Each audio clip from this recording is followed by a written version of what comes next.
Welcome to the Lovers Lounge, where we talk to experts and other guests on topics related to love, relationships, and sex. I am your host, Tina Love, and on this episode, we are going to talk to Cooper S. Beckett. He is the co founder of the Life on a Swing Set website, and he is podcast host of Swinging and Polyamory. He is author of several books. Let's see, a life less monogamous, and approaching the swingularity, and My Life on the Swing Set, Adventures in Swinging and Polyamory, and he teaches all kinds of stuff on non-monogamy and swinging. So, welcome, Cooper, to the show. No, thank you for having me. Yes, I am so excited to be able to talk with you because I just know I'm going to learn a whole lot. So I'm excited to learn. Along with my audience, I know I'm going to learn a whole lot. So let's just dig in, shall we? First off, Sounds good. yeah, I want to find out, just in case people, this might be new to some folks, right? Or they may Sure. have never heard of it, or they've heard of it, but it's been a long time, and maybe they don't quite know exactly what this or that is. So there's two things, like swinging and polyamory and non-monogamy, and or are some of them the same or different or whatever? So can you just kind of define this for us? Absolutely. So, really, all of this that we're talking about swinging, polyamory, non monogamy, open relationships it all funnels under the column of ethical non monogamy. And the term ethical is there because cheating, going behind your partner's back, having multiple relationships where no one knows about it, that is unethical non monogamy because not everybody is allowed to make a decision. But swinging and polyamory and open relationships, whatever flavor of that you want to call, people are opting in. So any relationships you start, I should ask, can I swear on this show? Yes, you can. It's fine. Okay. I mean, Okay. yeah. Any fuck buddies you pick up, you would let them know your relationship status, and you would let your partners know that you're doing this. So that's the overarching ethical non-monogamy umbrella. Mm-hmm. Under that, people really often will refer to swinging and polyamory as dramatically different versions of non-monogamy. Okay. And while there are differences, I'm a big proponent of the idea that they are far more alike than they are different. So traditionally, swinging was a couple, usually a hetero couple, going out and meeting another couple and having sex with each other's partners. That's the very traditional version of swinging. Mm-hmm. Okay. And often they would do this at clubs or parties, and they wouldn't necessarily develop any long-term affection or relationships with these people. So that's, again, very traditional. Okay. If you go on the other side and you look at what I like to call utopic polyamory, Mm-hmm. it's multiple partners living together, raising families, loving each other. It's basically like couples, but built up into other forms. So a couple or a single can be dating and have relationships, deep emotional relationships with more than one person at a time. Sometimes those people have relationships. Other times it's the whole group has a relationship, and that is like utopia polyamory. Okay. Now, in general, I believe that both of these groups fall much more in the middle. And so swinging mostly these days is a little bit more focused on casual sex and casual sex with people who consider themselves swingers. And this is a much larger group than I think anyone's ever really considered. And the internet sort of turned it up to 11. Whereas before, people were only meeting each other via magazines and ads and at clubs, right? Right. But now the internet then made it much easier. Okay. All right. And traditional polyamory now is people are just less likely to define their relationships as monogamous. And we see it a lot in younger generation, Mm-hmm. that they're just not getting married and they're not settling down the way their parents did. And they may call it polyamory, they may not. They may just look at it as the way they are dating.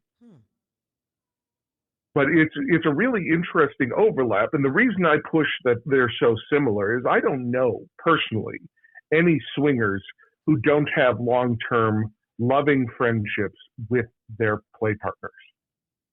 And I don't know any poly people who don't have casual sex with people they're not dating.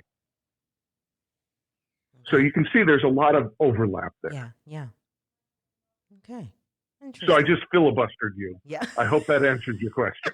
Well, we're going to talk more. You know, you're getting there, and I'm going to ask even more questions to dig a little deeper. But that's a good kind of start to our conversation. So, what got you into this?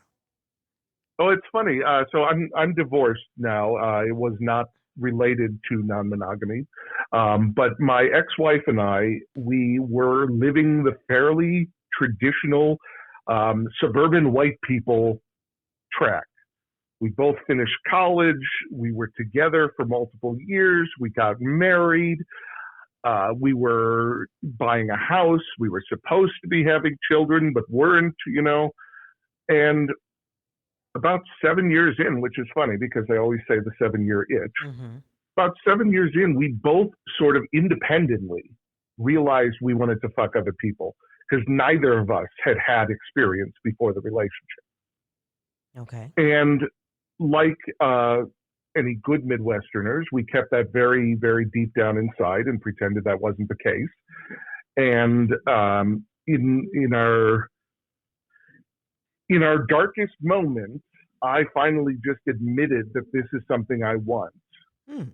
And she was sort of dumbfounded because it was also something she wanted. Wow. And I casually threw out, well, there's always swinging, as a joke, Mm-hmm. because you joke about that. Swinging isn't a thing people do.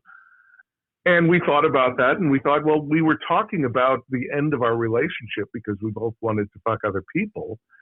So really, what's the worst case scenario if we start swinging? Just that we wind up back to talking about the end of our relationship. The best case scenario is it fixes this very fundamental problem that there's literally no other way to fix. There's no way to fix, I want to have sex with more people than I have currently other than doing so. Mm-hmm. And so we joined a website. It was an old one, Lifestyle Lounge. We met a couple within 2 weeks. Within 3 weeks, we'd had a soft swap, which is, generally speaking, everything up to oral sex, not penetrative sex with other people. Mm-hmm. Within a month, we'd had the penetrative sex, which is called full swap. And then we were off. And really, it changed everything. That throw-off question, well, there's always swinging, or what about swinging? That changed literally everything. Right. Okay. So this is how you kind of, and then you guys didn't end up staying together, but it wasn't because of. No, we got an extra 4.5 years out of our relationship, I think, because of non-monogamy. 4.5 years that we would not have been able to do had we not explored this. All right. Okay. So you mentioned the fact that this is more common than people think, or the fact that, people are going online and all this. So kind of how do people today, connect with other people to do this? How does that work? I mean, most people through others these days. Okay. At the beginning, I would spend a lot of time on the dating sites looking for people. But at a certain point, you hopefully meet your community. And I live in Chicago, the north side of Chicago, so I'm very close to Boys Town and the kink areas in Chicago and the queer areas in Chicago. So I know a lot of people who are open almost by default. And most of the people I meet to date to have sex with are part of that community because they come with people vouching for them. Okay. Because I know if they're friends with this person, well, that person isn't friends with anyone who I wouldn't want to be associated with, you know? Right. Okay. So you've spoken. I've heard you on other interviews about, and you mentioned it just a little bit ago about cheating and your thoughts about why we don't why we're not really honest about the fact that maybe we look at other people or we Oh, find other sure. people Yeah. attractive or that kind of thing. So can you kind of share your opinion or your philosophy and thoughts on that? Yeah. It is really funny that our society survives by perpetuating the myth of one person for one person to produce children and continue this on, right? But it's funny that we have this universal idea that if you're happy in your relationship, you will never find anyone else attractive, or if you're happy, you will never feel the need to have sex with anybody else.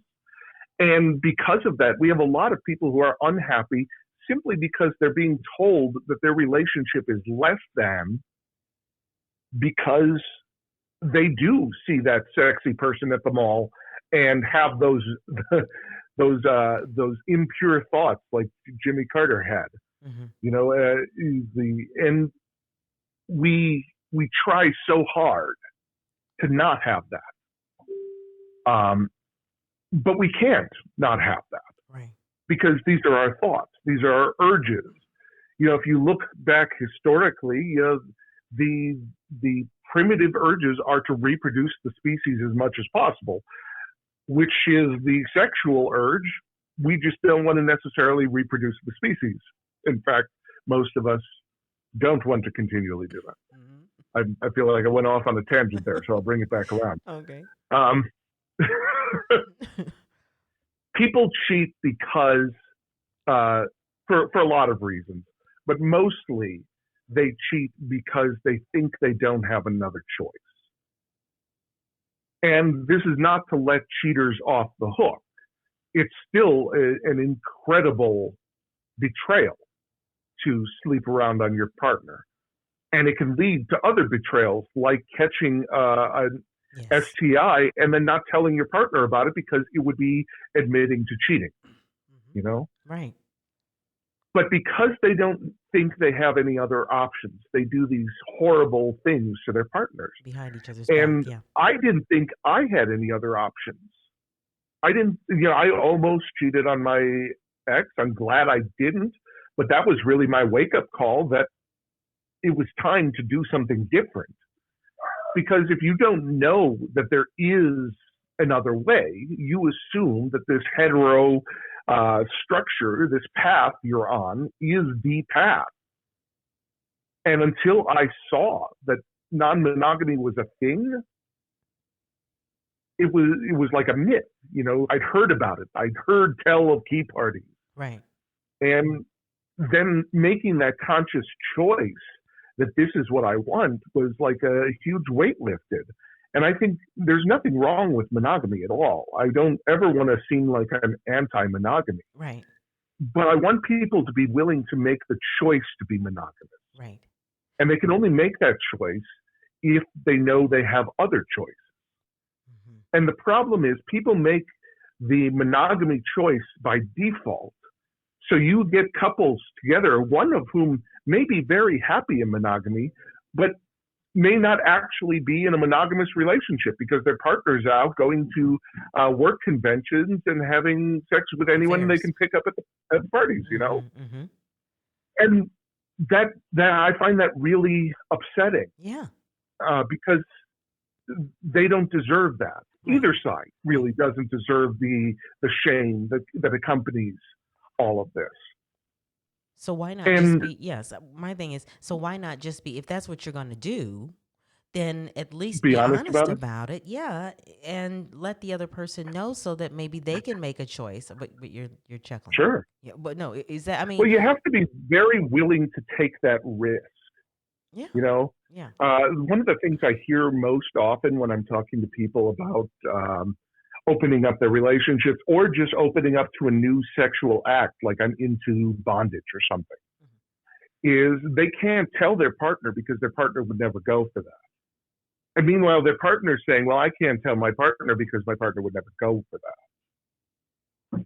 You know, we have this huge amount of shame that society has built in to our sexuality. And that shame keeps us from admitting the things we want because, you know, there's nothing wrong with anything consensually done between adults. So therefore, we hide from these things. And if we can't tell our partner, our shame and our desires sort of butt heads until it kind of boils over.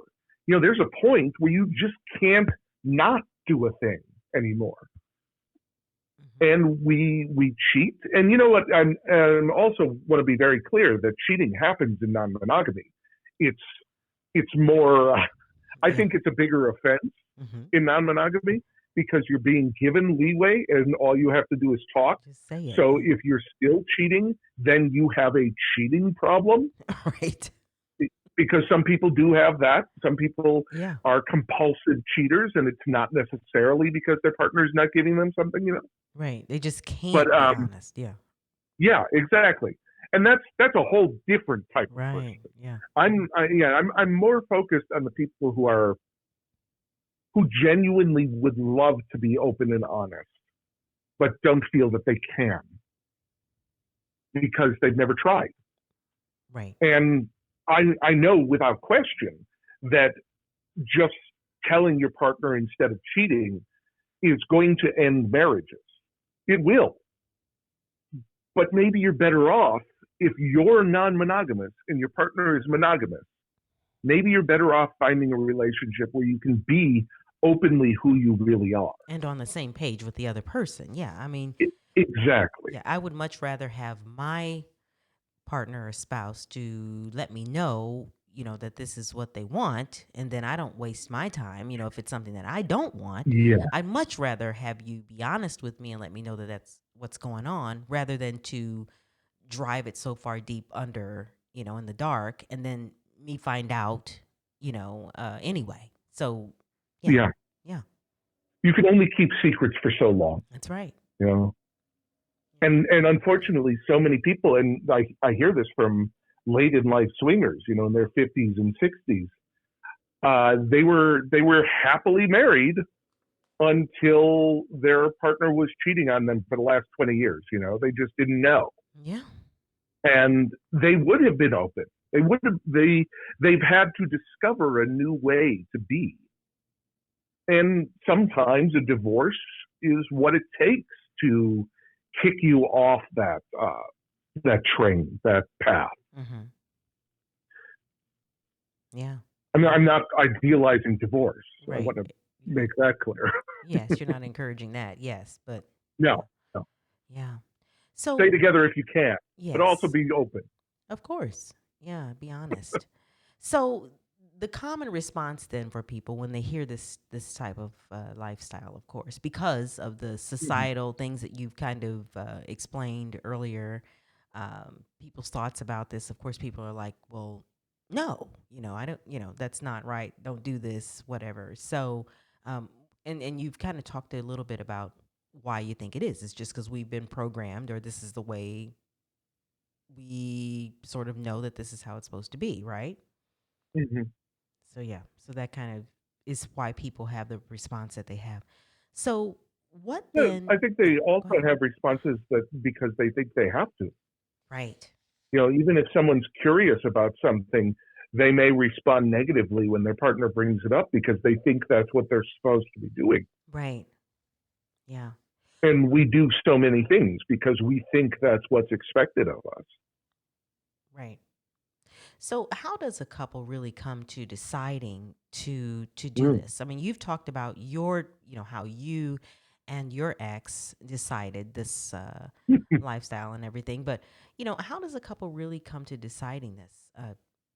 What would be another Well, I example? always recommend to people who are interested. There's First of all, you don't want to ever ask the question, "How do I convince my partner to do something?" Okay. Because that is a question I see all over the place. How do I convince my partner to have a threesome? How do I convince my partner to open up? You don't. You ask and you express your desires. And one of the easiest ways to do that now is because non-monogamy is in the zeitgeist. You can find Time magazine covers that talk about the age of polyamory. Hmm. So we're at this wonderful inflection point where you can take a magazine and say, "I was reading this article. What do you think of that?" And that can start a conversation. Right. And what you need to do, and this is true, I think, of communication in marriage, is you need to give your partner space to tell you the truth, because it's both sides that need to be willing to tell the same truth. And it's both sides that may feel like I have to hide 20% of my interest from my partner. And I think that might even be a low number. Right. And so having these conversations, it's never going to get easier to ask that first time, "Do you ever think of having sex with other people?" That will 100% be one of the hardest questions you've ever had to ask your partner. And the person will be inclined to say, well, they'll want to say No, no, yeah, yeah, because they don't right. really want to be honest, because they think that if I say or really admit that yes, I do, then the other person's going to be very, very upset. And Yeah, so, what yeah, if this is a trap? right. You know, So, so I always recommend coming at it from the personal standpoint. mhm, I have been feeling this. mhm, I want you to know it has nothing to do with being unsatisfied with you. It is something that I have been feeling that I want to address with you, because I don't want it to progress in a direction we're all unhappy with. Because that vulnerability, people like to mirror things back. mhm. If you're vulnerable with them, they like to be vulnerable back. Okay. So the more vulnerable you're willing to put yourself out there, the more likely your partner is going to not necessarily say, "Yes, I'm all for swinging," But give you a but response that's more yeah, at least be willing to hear you out and not, run screaming to the bedroom, because that happens too. right. You know, Right. this is a dangerous game we're all playing if we want to open up, Yeah. Because I because was there is every chance your partner will be uninterested. right. Right. And I was just going to ask that question because I want people, as they're listening to this interview with you, Cooper, I want people to understand, like if this topic comes up, how to have that conversation. No, maybe you're not Mhm. interested and you don't want to do this, but you don't want to meet that person with, this crazy look and response where you run out the room and start crying, because then Right. now this person is never going to say anything to you that's really, really deep and honest anymore, because they're going to be afraid of your response and hurting your feelings or Right. whatever it Yeah. is. So I was gonna my next question, or yeah, my next question was going to be then, what should your response be? How are you more welcoming? And you just said kind of be vulnerable and then allow that other Well, person to. your Yeah. yeah, your response you need to always approach every potential conflict with your partner as, how can I treat them better than I want them to treat me? So if your partner comes to you with something really difficult, Yeah. and that can be anything really difficult to admit, you want to be willing to meet them further than halfway, Yeah. because that there, I mean, your life and hopefully your relationship is long, and there will be opportunities for you to fuck up and your partner to fuck up, and both of you to come on bended knee and hope for Forgiveness. Yeah. compassion. Yeah. And if you approach all of this with compassion, it's more likely you can have a conversation than an argument. Right. Because if you do this wrong, it easily is an argument.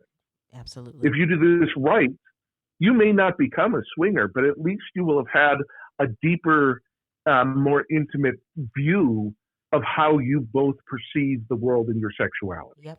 Because I was just thinking, I would want to be a partner that creates an environment that is safe enough that we can have discussions about things that could be pretty tough and hard conversations, but I Yeah, want to be able to have that person talk to me just like you would your kid. You want your kid to be able to come and talk to you about things. You don't want to right, freak right. all out. And then once you freak all out, then your kid's never going to come to you and talk to you about anything anymore. So you want to set an environment that is safe enough to have discussions, maybe even if they're hard discussions about things that you're uncomfortable with and you don't want to do, but at least you're able to have the conversation. Yeah. So what's a good first It's step then? Oh, did you want to say something else? oh well, no. You mentioning of the kids thing really made me think about the fact, every parent, every woke parent Yeah. likes to have that conversation with their kids when they become teenagers. If you're ever drunk at a party, call me and I will come pick you up and you won't be in trouble. Right. And there's, instead of driving home. Right. And so that is the safe space they are telling their child that they are creating. Mm-hmm. That you can be honest with me about this. And we need to do the same thing with our partners and create this space where no matter what you say, I will listen and I will love you and I will work on this. Right. And So go on. I'm sorry. yeah, I was going to say not necessarily maybe you don't go for it, but at least you won't judge them. You're not going to, come down on them because they've said something, you know, to you that maybe you don't agree with. Right. Yeah. Exactly. Yeah. So, what would be a good first step then? If somebody's listening right now, Cooper, and they're saying, okay, so I talk about this, I breach this topic with my partner, and they're okay. And we work through this, and this is something they want to Ah, do. So excellent. how do we find, is there an individual maybe? How do we find an individual or how do we find another couple? Can you kind of break that down? Let's go into that. Sure. Well, I mean, I have a few thoughts first. Hmm. Um, Everybody in the swinging world almost is looking for that sexy single bi woman. So don't do that. Don't look for that because everybody else is looking for that. There's plenty of people already. There's a reason they're called unicorns, and it's not because they're imaginary, but they are very hard to find. Hmm. So I also will say, for right off the bat, it is very possible to overwhelm yourself by gaming out your future as swingers. Establishing every single rule and restriction, establishing what kind of partner what kind of playmates you want, how old should they be, what color hair do I, it can be really easy to almost talk yourself out of actually doing anything because you're spending all your time preparing. So Okay. I recommend people jump into the deep end, All right. which is first off, there are a lot of swinger dating sites. Mm-hmm. I personally recommend Cassidy, KASIDIE.com. And if they sign up with lifeontheswingset.com/Cassidy, they get a few free months, I think, of it. Okay. But I recommend that site because it feels a lot more like modern social media than a lot of the other sites. And you will have people on there that are very specific about what they're looking for. And you may be very specific about what you're looking for, but you're more liable to get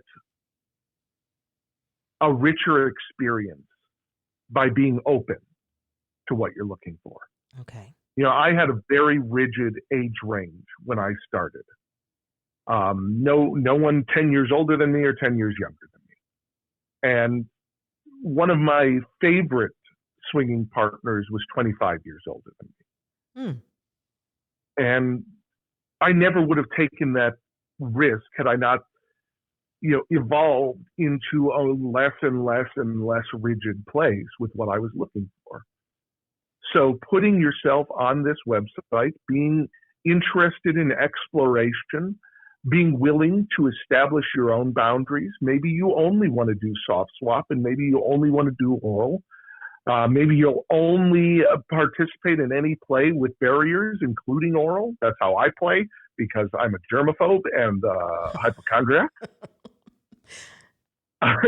I'm in the minority there. Most people don't use condoms for blowjobs. But being honest with yourself about what a good experience might feel like rather than look like.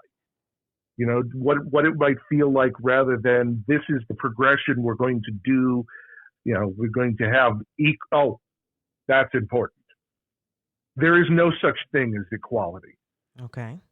There will be nights where one half of the couple has a great time and the other doesn't. Okay. There will be nights where, one half has sex and the other doesn't. If you go in looking for absolute equality, you will be disappointed and you will have arguments because there is no such thing. Okay. And doing that, expecting that, is only trying to force the lifestyle, which is what swingers like to call themselves, into a very, very tight box. Okay. And we're going to get more into this. But as Yeah. I'm sitting here and I'm thinking about this entry level thing, what I'm hearing from you, though, right off the bat, is there's going to be some communication and some guidelines kind of set, I guess, from the beginning. Like you have to kind of make those decisions before you go onto this Cassidy site that you're talking about to select someone or people. You're going to have some kind of guidelines or rules within yourself of what you want to do. Know what you're getting into, I guess. Make those decisions before you do that.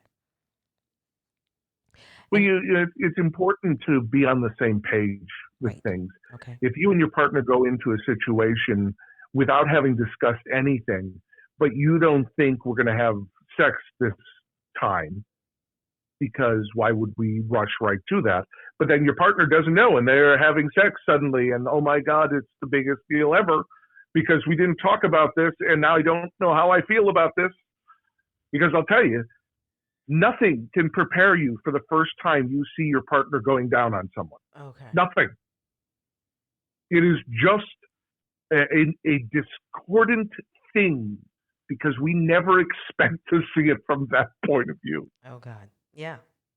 So you can prepare. You can be like, oh, I'm going to react this way. I'm going to react, but you really don't know until it happens. And you don't know until that moment when you've actually jumped in, and by then, it's kind of too late. So how do you prepare yourself for something like that, Cooper? I mean, can you prepare? I mean, are you just going to have this, No, I think you can prepare for it.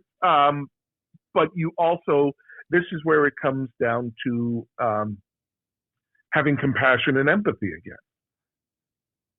It's very possible one of you is going to have a really bad time within the first month of swinging. Okay.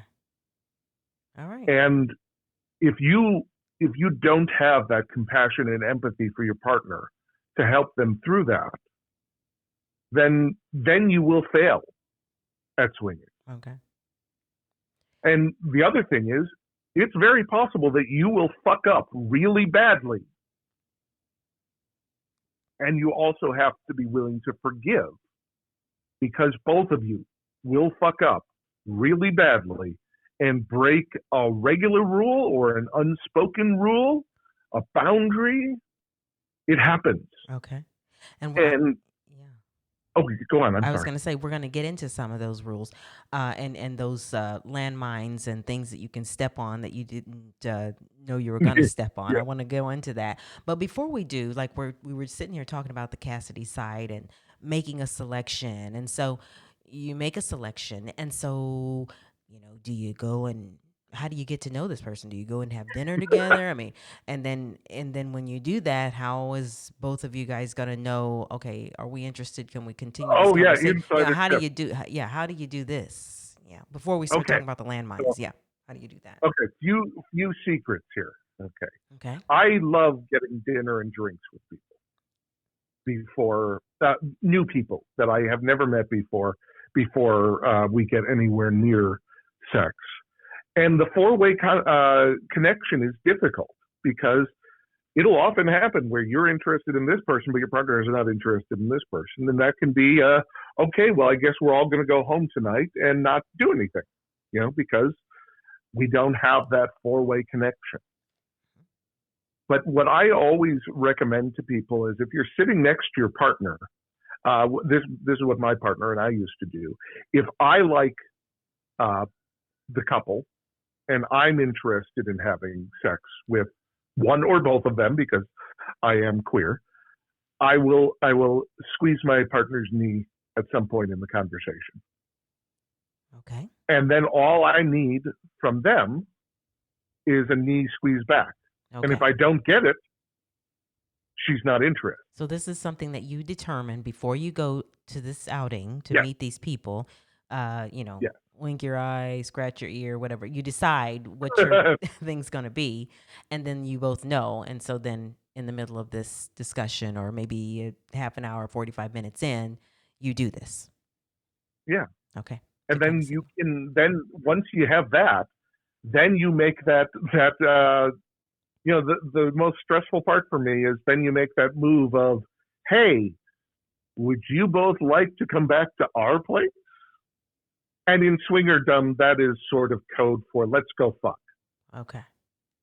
So now, So yeah, just be aware of all right. that. So let me back up before you go Yeah. there, because there's a question I have. So you talked Okay. about how you would squeeze the knee, and if maybe the other person didn't squeeze your knee, um, do we end the conversation, go home, and do we have some talk about why that person did not? Oh yeah. So Oh yeah. how do you navigate this? Because I mean, is there a point to where you want to go back and have a conversation about this and kind of see, if you can kind of, should you try to change that person's mind, or should you just totally say, well, that's it, we move on to another selection, or how does that work? Well, there's this idea called taking one for the team Okay. in swinging, which is I'm not interested in this person, but my partner's really interested in their partner. So I'm going to just go with it. I don't recommend ever doing that because you will not feel good about it. And the person who is being taken for the team probably can tell and will not feel good about it. So if you don't like a person, and it can be for any reason, we are in this for sex.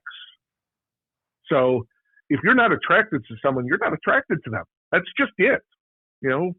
And you should never pressure your partner to have sex with anyone they're not interested in, ever. So it can be frustrating if you're not finding that connection, Hmm. but it is worth working that out and finding a connection that works for both of you Okay. rather than trying to shoehorn something in that has the potential to cause trouble later. And be a disaster. Yeah. Okay. And I really want to emphasize that non-monogamy in general requires a ridiculous amount of communication.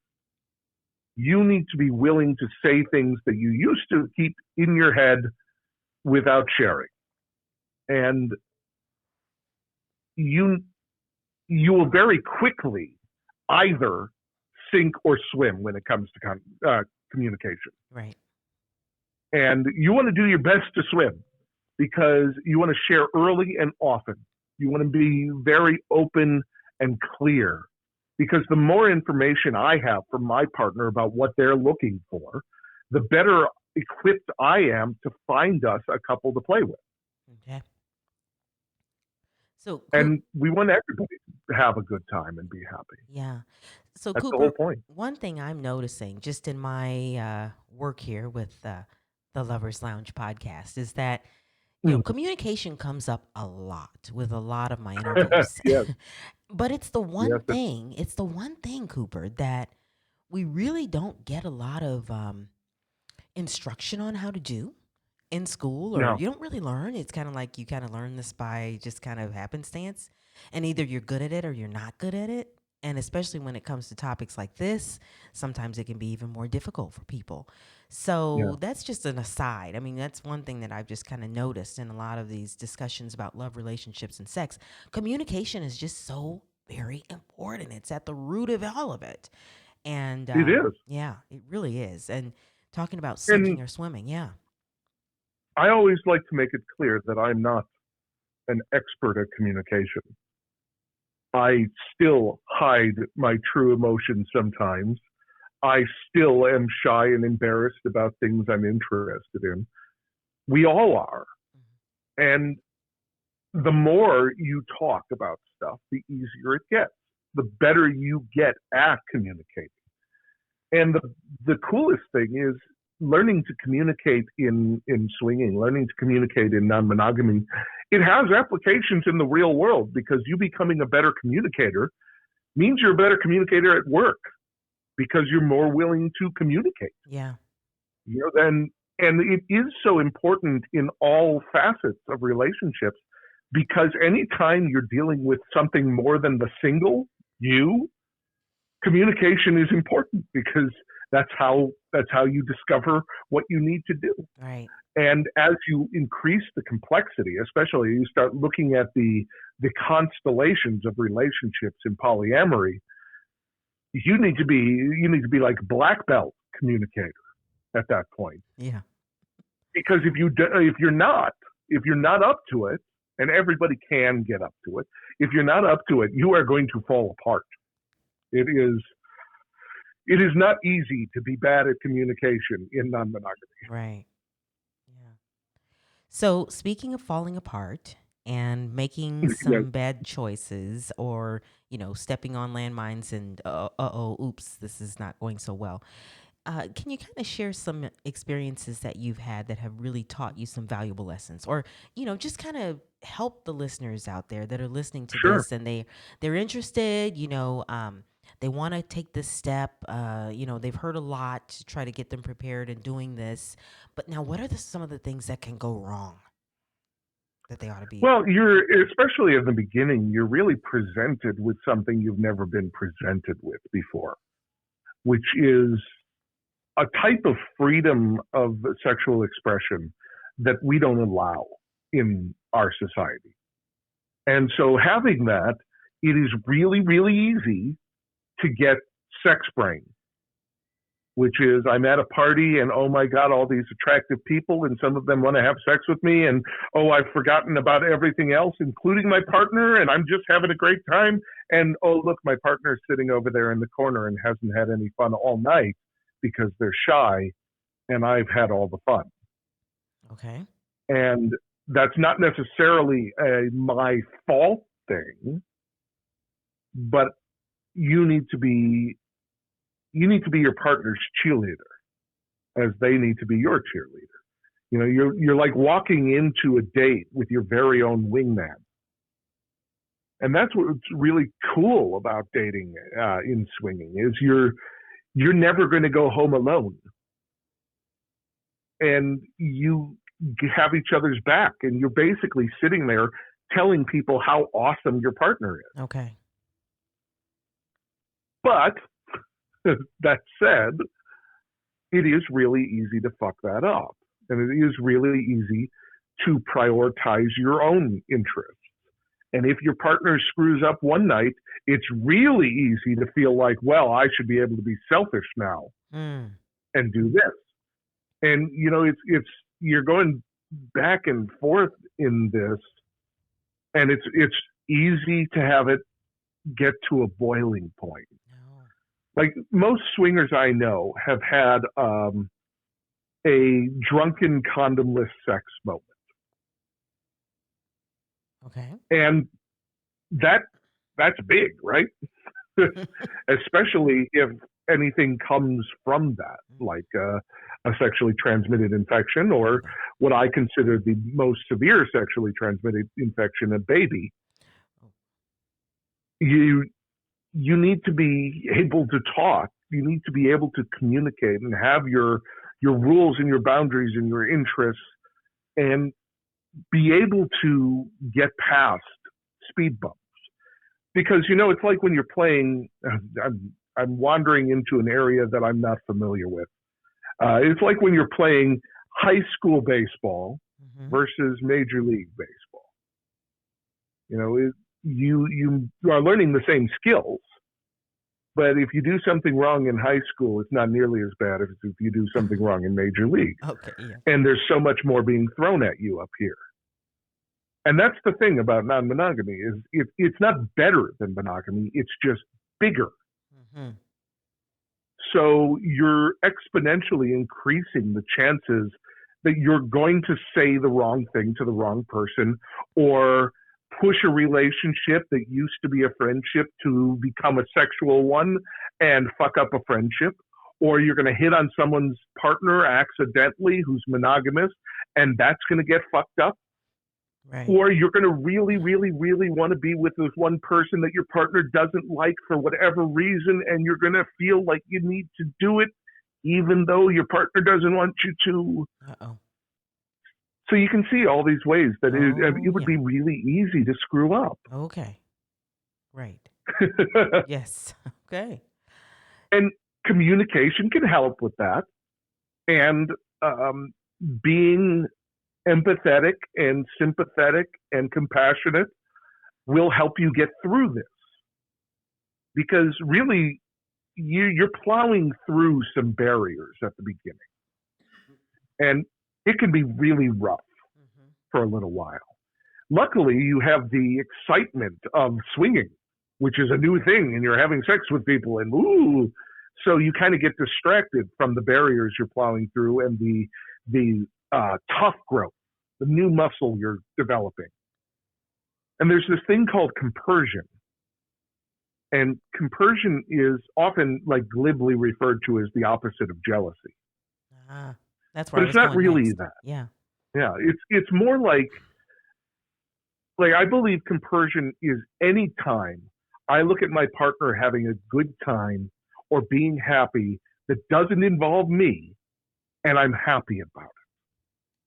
I get pleasure from knowing that my partners have pleasure.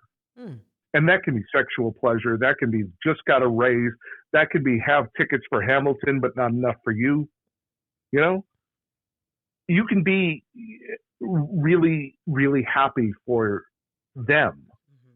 And that is definitely a muscle that needs to be worked, because we're so used to the jealousy side of the coin, where anything can cause jealousy. Right. And even the weirdness that in our society, if you're not jealous, it must mean they don't love you, Right. So I always tell people to think about jealousy as a check engine light on the car. And, when your check engine light comes on, it is just as likely to mean that you haven't tightened your gas cap enough as it is to mean your engine is literally about to fall out of your car. Right. And so if every time that check engine light comes on, you panic like your engine's about to fall out, you're not going to have a very good time driving. Right. So if every time you feel jealousy, you go to end game, I guess we're getting divorced because we don't want the same things anymore, you're not going to have a good time in non-monogamy. So it's working through that. What you need to do, you need to start to feel what jealousy means to you. For me, almost universally, if I feel jealous, it's because I feel like I'm not getting something that other people are getting. But almost universally, it's because I have not pursued that thing. So like at a party, real early on, I was so jealous of my partner for having all this fun. And because I was jealous, I was grumpy. Because I was grumpy, I was standing in the corner, being shy and grumpy and standing in the corner. Who would want to come up and fuck me, right? Okay. So my jealousy was manifesting itself in me being less and less and less likely to resolve it. To enjoy yourself. Okay. Yeah. And so we all feel these things of jealousy, and sometimes it's just envy. Envy is the difference between jealousy and envy is envy. I want to be doing that with them. You know, they're going to see Hamilton. I want to go to there. Mm-hmm. Jealousy brings you to I don't want them to have it if I can. So one is toxic. Right. And the more you allow that toxicity to permeate you, and the more you allow it to drive your not just your emotions, but your actions and your interactions, you too will become toxic. Then it negatively impacts you. Yeah. Yeah. Exactly. Yeah. So jealousy can be helpful because you can learn something about yourself if you're jealous. Mm-hmm. Like me at that party. I was jealous. If I thought about it, maybe I could start making changes that would then not necessarily give me the same thing, but could give me something so that I don't feel this way. Okay. Yeah. But it's all in personal growth there. You have to really, and it's the same thing with conversation and communication. You have to really be willing to admit that you don't necessarily know how to do stuff. Wow. And you want to be better at it. Yeah. This is deep. This is really deep, and it's gonna take you really putting on your big girl panties or your big guy panties or draws or whatever you want to call them, because there's a lot to deal with something like this. It's really so much. You really got to get real about a whole lot of things and be willing to do that. So, is there a way, or is it possible then that, a couple decides to do this, things maybe don't work out so well, and can they make the decision to safely, stop this and have couples done that, or is it just one person goes one way and one person goes the other? I mean, how does this work? Can that happen? Yeah. Well, I mean, it could go in any one of those directions. Right. See, the thing about non-monogamy is it's the same as learning something new, a new facet of yourself. If you are a fundamentally different person, which I firmly believe I am a fundamentally different person than I was before I opened up. Mm-hmm. So at that point, you're either still compatible or you're not, and you may not be. You may find that even if you both want to stop being non-monogamous, you may find that you're just not right for each other anymore. The more risky one is I want to stop being non-monogamous, but my partner doesn't. And the problem is they've seen beyond the veil. They know what's out there now. So it's really, really hard to rein that in again. I see. And that's why this is so dangerous, because it's so hard to go back. It's like a bullet. Unless you both don't like it. Yeah. Yeah. Once it's fired, you can't take it back. If you both like it, yeah, it is so worth moving forward, Yeah. So that's the tough thing. Because I wish everyone was emotionally mature enough to be able to explore this and then decide afterward if they liked it or didn't and move forward. Unfortunately, human beings are not emotionally mature in general. Right? I'm not, certainly. Mm-hmm. Like, I could never give up non-monogamy. I know this about me. If I tried, I would cheat, and I don't ever want to be a cheater. Yeah. So that's, I think in mainstream society, when we get married, often we sort of assume we're done growing and changing and learning and becoming different. Oh, no. And because we're done, we know that this version of me is compatible with this version of my partner. and hopefully they will stay compatible for the rest of our lives, unless, like Windows, they push an upgrade that forks the entire situation. But when you open yourself up and start learning about yourself and changing, there is every likelihood that you are not going to be even remotely the same person that you Yes, were. absolutely. But hopefully you're going to be a better person. And that's the most amazing thing, Right. is not only am I different, but I'm without question a better person. All right. Well, so Because it has made me more empathetic. Exploring my sexuality has allowed me to see the truth of how terribly the LGBT community was treated forever yeah, and is treated now. yeah, And I may not have gotten that perspective had I not been open. yeah, And so there is so much value in improving and growing as a person that I think, despite the risk inherent in growing and changing as a person, we need to strive to do so, because we have one life as far as we know, right. and it is way too short to waste living a mundane existence that we think we're supposed to be living. Absolutely. Yeah. And I really worry, though, that a lot of people do try to use that kind of thinking as an escape. Like I can't deal with being tied down with the wife and kids, so I'm going to go off and do my own thing. And that's just being a dick. That's not growing and changing and learning. That's literally just shirking your obligation.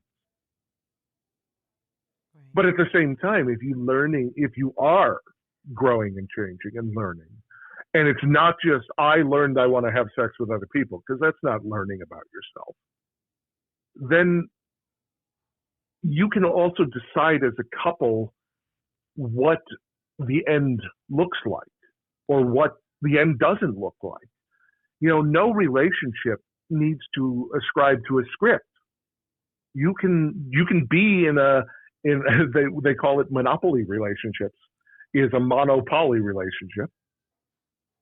And a monopoly relationship is one partner is only with that person. Mm-hmm. And the other partner is also dating other people. Mm-hmm. And that can work for you. It wouldn't work for me, but it can work for you. One person can have casual sex and the other one doesn't have to. That can work for you. And I think that we've done ourselves a disservice in believing that the only version of true happiness is ever after, and one person satisfying all your needs from now until the day you or they die, because that's the only way a relationship is successful, if you make it to death. So you just have to kind of decide. You have to decide for yourself what works for you, and be honest about that. That's what I'm getting out of your talk and what you've said. Yeah. So how can the listeners hear more from you, Cooper? You have the podcast, you have all these books. Mm-hmm. How can people hear more from you? Podcasts? How can they get in touch with you? Well, I can be found almost anywhere with the username Cooper S. Beckett. That's Instagram, Twitter, Facebook. My website is coopersbeckett.com. My 3 books about non-monogamy specifically. I have a memoir and 2 novels. And then I just released last year 2 horror novels that the heroine also happens to be queer and poly. So there is still some non-monogamy in there, but it's not the focus of the story. All right. I would advise people to just consume all they can about open relationships if they're interested. Right. Listen to the podcast, listen to the audiobooks, buy books, not just my own. Tristan Taormino's amazing Opening Up is my Bible for non-monogamy. It is the best I've ever read in the genre, I guess. Yeah. But consume all of this and have your partner consume it, and have really good and honest conversations. Yeah. Thank you Yeah. so much. Thank you so much, Cooper, Yeah. for coming on. I totally have learned a lot, and I know that our listeners probably have too. It's been very It's my interesting, pleasure. yeah, hearing your point of view on this topic.